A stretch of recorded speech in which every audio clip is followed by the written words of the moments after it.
All right. How did Carey Klemm explode from just a handful of listings a year to 30 deals going to be closed in 2021? What's up, guys? Jeff Bonk here today. I'm so excited to have Carey Klemm with me, who's going to talk to us a little bit about what he did to bring a business that was doing a couple deals a year, had a good little thing going, but exploded this year to over 30 deals. So, Carey, we're super excited to have you today. Hey. Thanks for joining us, my man. Thanks for having me on, Jeff. Appreciate it. Absolutely. So a little bit of background. Carey and I have known each other for what's been like 5 years or so now, Yep. right? Met kind of casually through Hoboken and through, just real estate industry around in the Hudson County area, and always had a good relationship. We're friends, buddies, did a couple deals together. But I turned around, I blinked, and all of a sudden, every 6 seconds, Carey's putting an under contract or just sold posting up on Facebook. I said, Carey, what the heck's going on, man? What are you doing? How are you putting this together? So I convinced him to come on, give us 4 top secrets that he really changed, what he did this year to implement that. But before that, Carey, take us back, man. Tell us who you are. Bring us back to, 2 years old, 3. No, I'm just kidding. Bring us back to high school, college, whatever you want. Got a while. Who you are, man. Everyone would like to get to know you a little bit better. Yeah. So, like you said, you and I met at Keller Williams some years back. I came into real estate from working a bunch of odd jobs after college. Was always interested in it and finally made the jump. I joined a team 5 or 6 years ago at Keller Williams. To their credit, fantastic people, fantastic team. I don't think I had made some of the mental switches yet to sort of plug into that success. So one of the most frustrating things on the planet is to be an early agent who hasn't sort of made it over that mental hurdle yet. It can be so frustrating. Can be super heartbreaking when deals fall apart. And more than that, I mean, you need each deal so bad to sort of keep the lights on that it can become pretty stressful. So I got total transparency. I got a little bit scared. A year and a half in, pulled out. I was like, I don't know if I could do this. The inconsistency, it's just tough. Was getting married around that time. And it was just like, I need some stability. So I went and I worked with a property management firm for 2 years.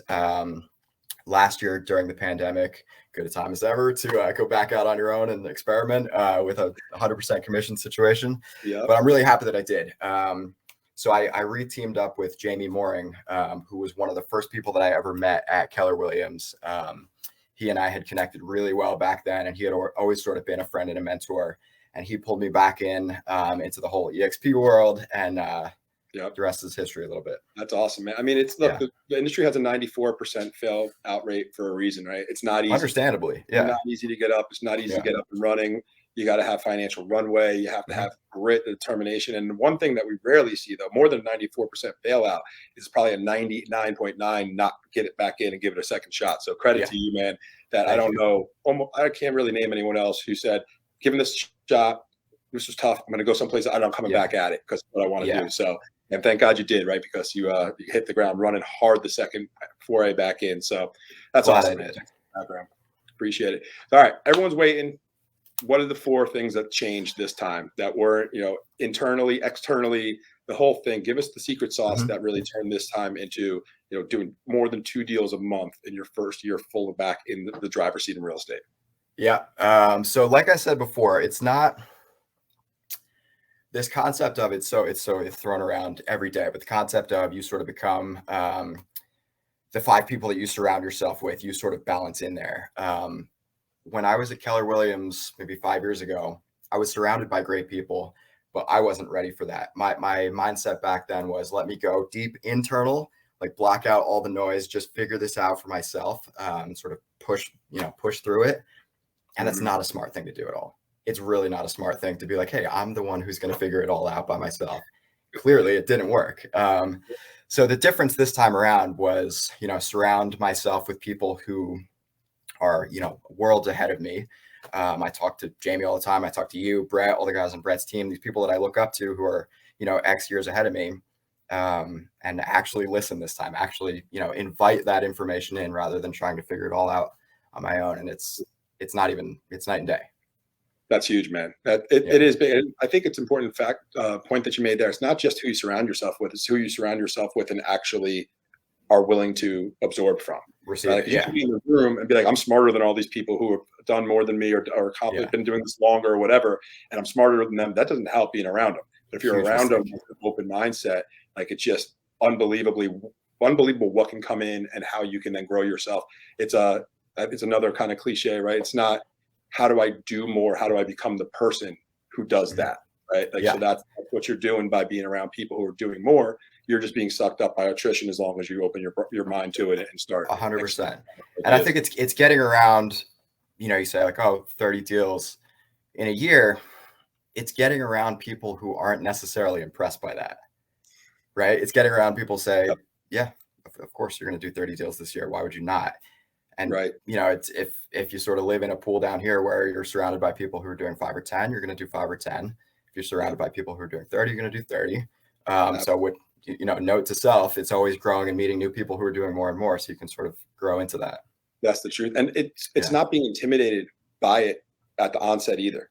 Right. Because when you come in and you're working with, you're around people who are doing 30, 40 deals a year and you're only doing maybe 5, 4, 6, 8, whatever it is, how willing are you to open your mind to say that I can do this and stay gritty and stay sticky and stay like determined to get through those initial 3-6 months, which it does not really believable yet because you're not seeing the results.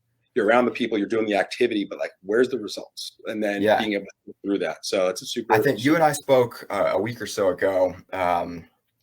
When my partner Jamie and I sat down at the beginning of the year, we were sort of mapping out some goals for the year. And he was saying, all right, how many deals do you want to do this year? And just looking at past experience, I was like, I don't know, I don't want to set myself up to fail. Maybe we'll call it 8, maybe we'll call it 10. And Jamie, to his credit, he was like, okay, cool, it's 25. I was like, yeah, but come on, like I'm just going to be disappointed all year. And he was like, all right, good, 25 it is. So we locked it in. And I think his point there was, I think his point was, if we set it at 8, you already know how to do that. And you already know what you're going to do to get there. If we set it at something that feels unrealistic, you're going to have to figure something out. For sure. We did. Yeah. That's right, man. Burn the boats. I love it. Yeah. Yeah. That's great, man. Awesome. So we're getting around five people. We're listening to them. We're absorbing. That's number 1. Number 2. Number 2 is again, this was all on me that clicked this time and didn't last time. That follow-up is not part of the job. It is the job. Follow-up is the job. Getting appointments is a byproduct of good follow-up, and getting commissions is a byproduct of setting those appointments. But follow-up is the job. So that's, I mean, you're right. It is sort of exciting and fun to post on Instagram or show your friends, hey, look, I just sold this awesome property. But that's such a sliver of what we do. For sure. Right. You don't call your friend and say, hey, I just spent 7 hours in a room making phone calls. But that's what I do every day. Right. It just is. It's what I do every day. It's key, man. I love that you said follow-up is the job, not prospecting is the job, because prospecting is important. Filling the top of the funnel, very important. Making sure you're either you're generating leads, you're doing social media marketing to get leads, you're partnering with some channel partners to get leads, doing open houses.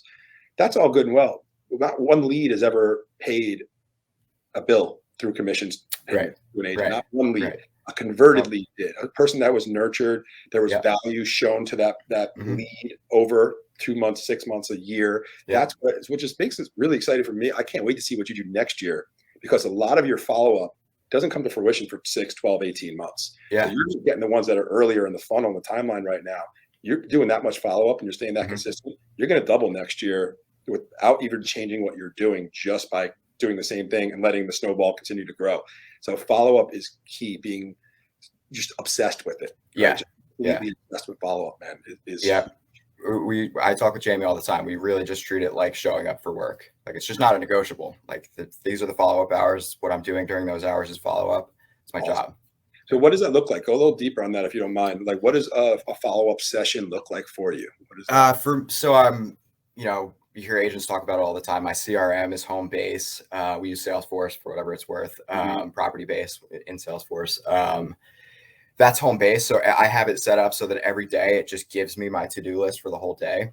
Awesome. At this point, usually that's anywhere between 50 and 100 people a day. So walk in, see that list, and get cranking. That's great. It's not exciting, but at the same time, how hard is it to make phone calls and say, hey, Mike, was just thinking about you. Haven't talked to you since last month. Hope your kids are doing okay. Do you have some time on Sunday? It's not that hard, but you have to do it. No, this job's not hard. It's not hard. I'm sorry. What's the saying? It's not difficult. It's just not easy, right? Yeah. That's exactly it. So you said phone calls a few times, because I know a lot of people are leaning into tech right now, direct messaging, text messaging. What's that mix look like for you? Because I feel like that's an important thing to think about when you're. It is a mix of everything. I said phone calls kind of arbitrarily. It is a mix of everything. I think as you start to know people in your database a little bit better, you start to understand what they prefer, what their schedules allow for.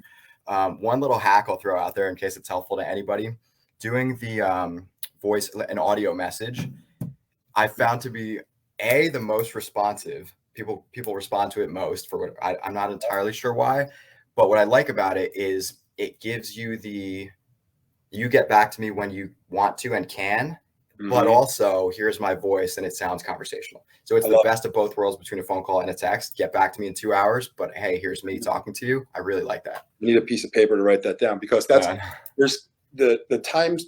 It's 100% right? Because to develop a relationship with someone, it needs to be voice to voice, minimum. Yeah, totally. Hopefully face to face. Human interaction. Right. Once you have a relationship, you can go to text, email, just kind of keeping up that relationship that's already been established. But you can't establish one through text.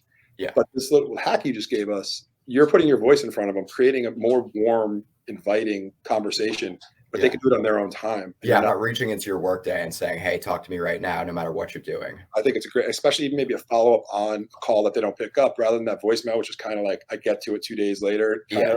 A text message, it hits them right away, right? So I think this whole conversation for me was just worth its weight in gold on that little hack that we're going to be pushing to the team. I didn't see myself providing anything to Jeff Bonk here, but I appreciate that. You're here for, man.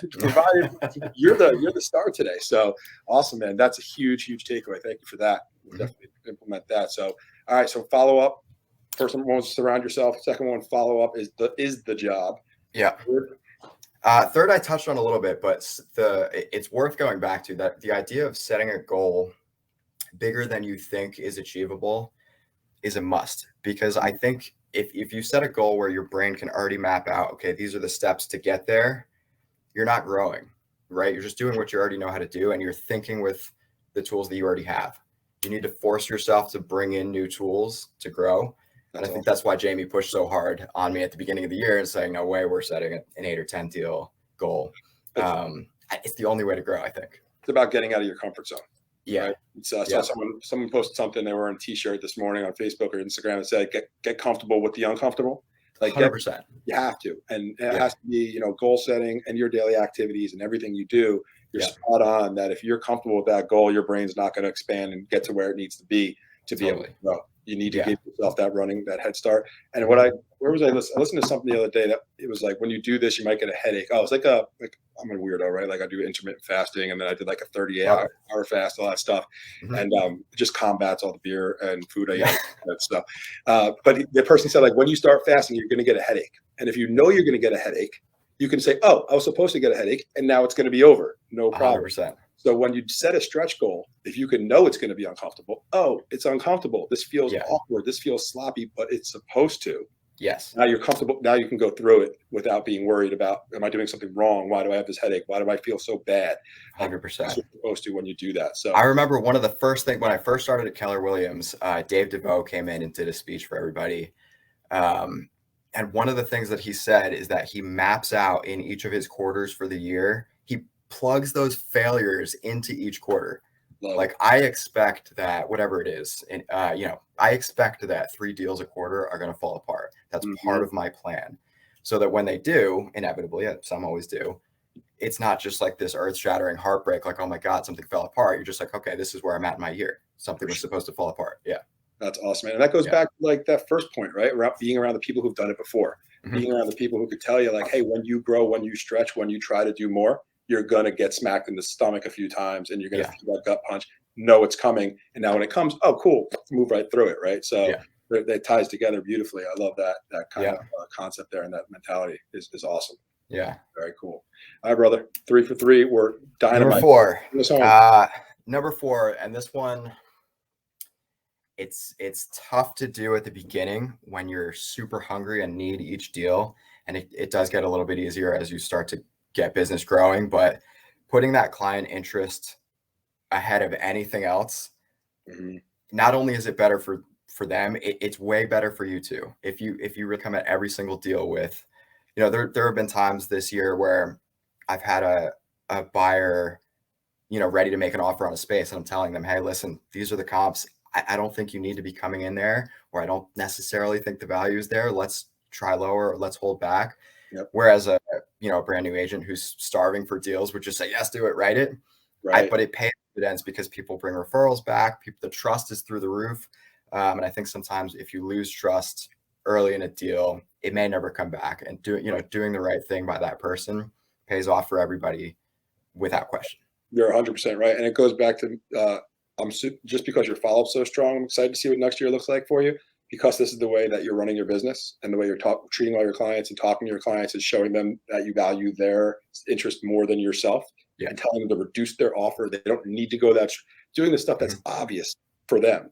It's going to just expand your business in the future, even beyond, above and beyond. Because that's not, I love all of our colleagues, but a lot of our colleagues are not, they're not consultants, they're salespeople, right? Totally. They're trying to sell. When you take a consultant position with a client situation, you separate yourself instantly, and creates just snowball effect of future and repeat and referral business. And it's just overall the right thing to do, more than that, right? So like, you win on all fronts.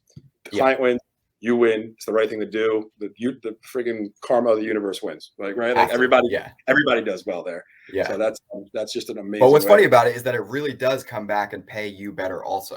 Like, it's not just altruistic. Your business actually thrives if you do, if you use that as a fundamental. Yeah. The way to create longevity too. It's, you know, there's nothing wrong with calling expires. There's nothing wrong with cold calling and doing open houses. It's all great. But if you're going to do this for 20 years, do you want to do that the last 5, 10, 15 years of your career? Do you want to kind of front load that in the first 5 years and then create an environment where people value you, they trust you? I mean, we're lucky enough that we have friends who are in Florida who are buying a home down there. We don't service Florida, don't make a dime off of it, but they call me versus anyone in their market because they trust that we've done the right thing for years, and they know that there's value in that conversation, and we're happy to help with that as well. And when you can establish that in your local business, where you are the knowledge broker, you are the person that people trust, which is how you're setting yourself up right now for the future. So you're knocking it out of the park with that, man. That's awesome. Thanks, Jeff. Very cool, brother. Well, listen, we can wrap up in a second here. These were 4 super, super helpful things. I'm super happy to see your success, man. It's just nothing I enjoy more than seeing a Carey post that someone's under contract or something. Thank you. We're having our team meeting early today, and one of our agents was like, I can't take, if I see another one of his posts, he was joking. He was so happy and excited for you. He's like, he's just killing it. And it's awesome, man. You're doing a great job with your marketing. So congratulations to success, man. Any last words, any last information that you'd like to honestly, just paying a thank you to the people like you, like Jamie, like Brett, and the guys on their team coming into this EXP world. It makes a huge difference. It's, you know, it's the difference past brokerages. You know, people are a little more competitive against each other within the field. This EXP model, just because of the way that it's all laid out, it's so collaborative. It's, I mean, literally financially, if you're winning, I'm winning. If I'm winning, you're winning. Being a part of that is, it's incredible. Awesome, man. Well, look, we'll tag you. Make sure you're tagged in this post as we're blasting it out and everything. If anyone has questions about how Carey really did this nuts and bolts, wants to sit down and get his playbook, wants to have a consultation with him to learn about really, you know, even deeper than what we talked about today, I'm pretty sure you're wide open for that conversation. If I'm not mistaken, Carey. Awesome, man. So make sure people know how to get in touch with you, and we'll go from there, brother. All right, man. Thanks, Jeff. Really appreciate it. Bye. You got it, buddy. Bye.